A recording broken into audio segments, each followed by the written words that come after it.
Hey there, Trail Mafia.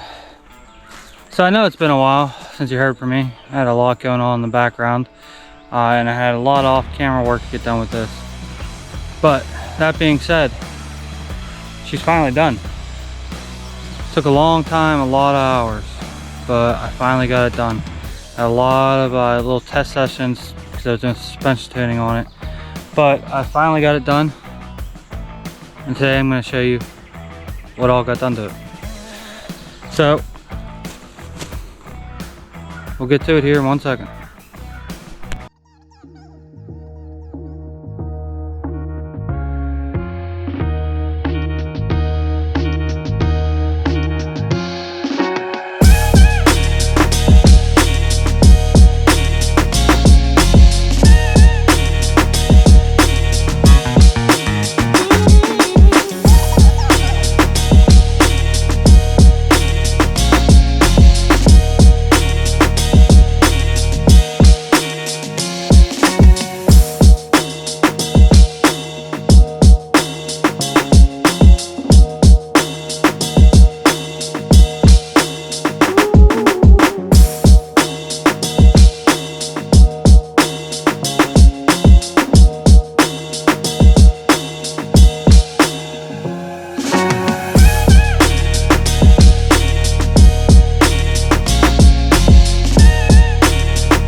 Alright, so I know I put a pretty unconventional secondary battery kit in this thing, and had a lot of probably objections on how I did it, but throughout all the riding I've done, this thing has succeeded. It had no issues. I'm keeping a strong 13 volts on the whole battery system, running pretty much all the accessories. Nothing has had issues as far as failing. We went through the point of taking it out on a couple test drives because it added weight on it. I wanted to get the suspension adjusted a little bit better. Suspension is now completely adjusted. All the electronics work on it. While off camera, I decided to make a custom windshield for this thing. This is all scratch resistant polycarbonate. I actually made it in a two-piece design.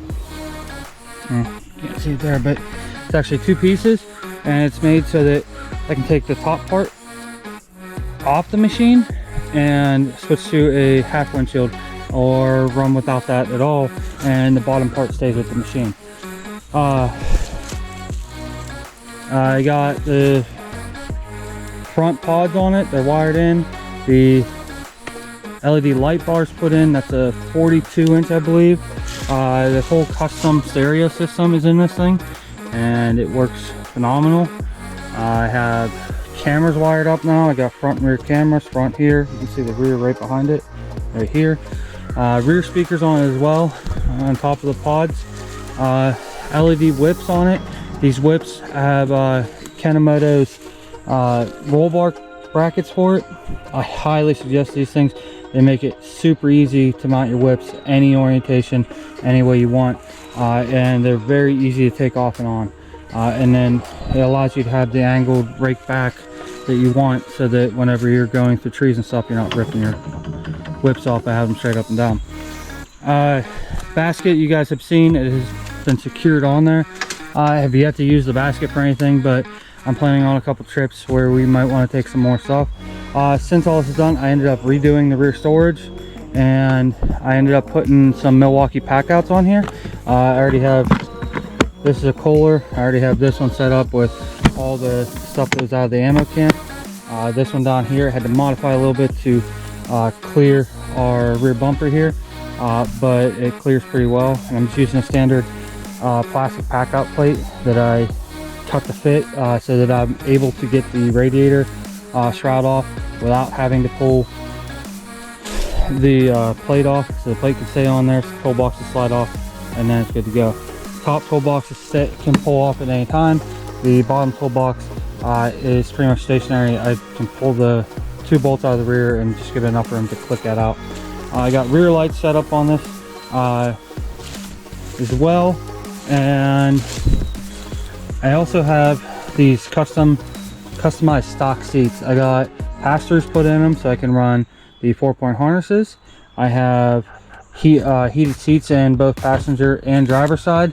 Also have a CB and an 800 watt stereo in this system. And the 800 watt runs these 2 Rockville 6.5 speakers that I actually made pods out of them with saucepans. It's definitely worth watching that video if you haven't yet. And as far as those speakers back there, there's a pile wakeboard speakers, and I ended up making a specialized bracket to run off of my actual spare tire carrier here that I put the rack on, and it's able to hold these speakers here solid. You can see the rear camera right there too. I already had this out on one ride, poker run local here, and it did excellent. It did a very good job. I didn't have a single issue with it the whole day. And as far as its reliability and everything, haven't had an issue. I'm planning on 2 more rides coming up here soon. I think we're planning on 4th of July ride at Wildcat if we can get in there, and we're also looking into going down to Hatfield McCoy the same week as that as well after. So definitely look for videos of that to come up, and you'll see a lot more of this thing. So I'll get another B-roll in here of this machine, and we'll close it out.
All right, so this was a long build process, a lot longer than I had wanted to. You're talking, I was expecting it to take 2-3 months. It ended up taking close to 5.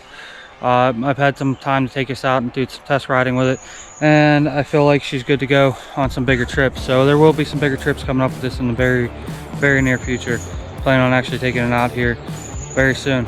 But I used a lot of products that you guys are able to use, a lot cheaper stuff that you can get off Amazon. Most of the stuff was funded off on Amazon Dream wish list. 911 Fab, he's a great fabricator. He makes one hell of a cage, and the cage that's on that machine does not cease to amaze me. I believe that thing is going to be 100% safer than stock cage would have been, and I think that thing will take whatever I throw at it.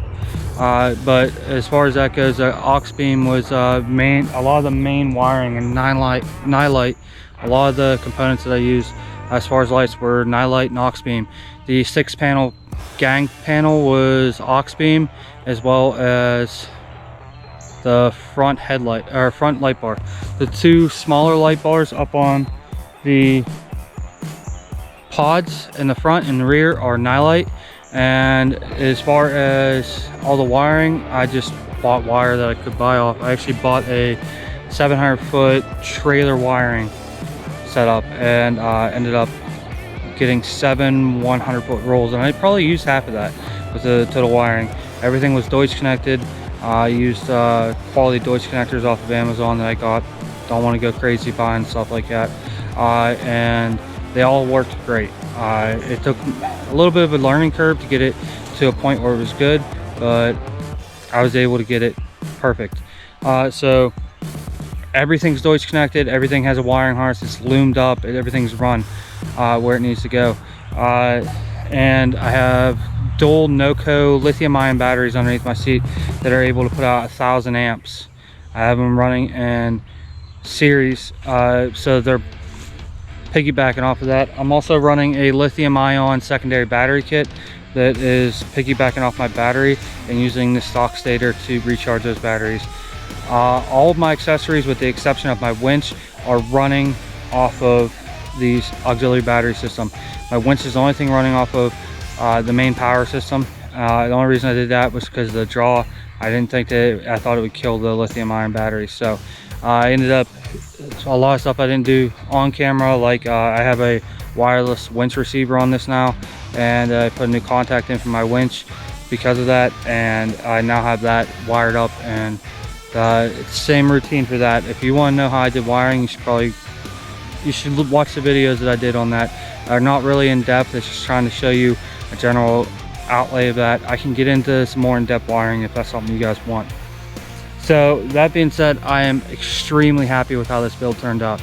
It turned out to be an amazing buggy. It looks great, it rides great, everything works the way I wanted it to, and ended up a lot of bugs out here in the woods. It turned out better than I could imagine, and I'm glad I took the extra time to put into this to get it going. So I hope you guys enjoyed this video, and I hope you guys are continue watching. There's a lot of big life updates coming up in the future, and there's going to be a lot of changes to the channel because of that. So I hope you guys enjoyed all the videos I put out, and I hope you're going to continue to stay around and enjoy the rest of the videos I put out.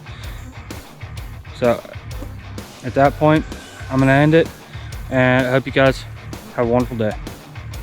Talk to you later, Trail Mafia.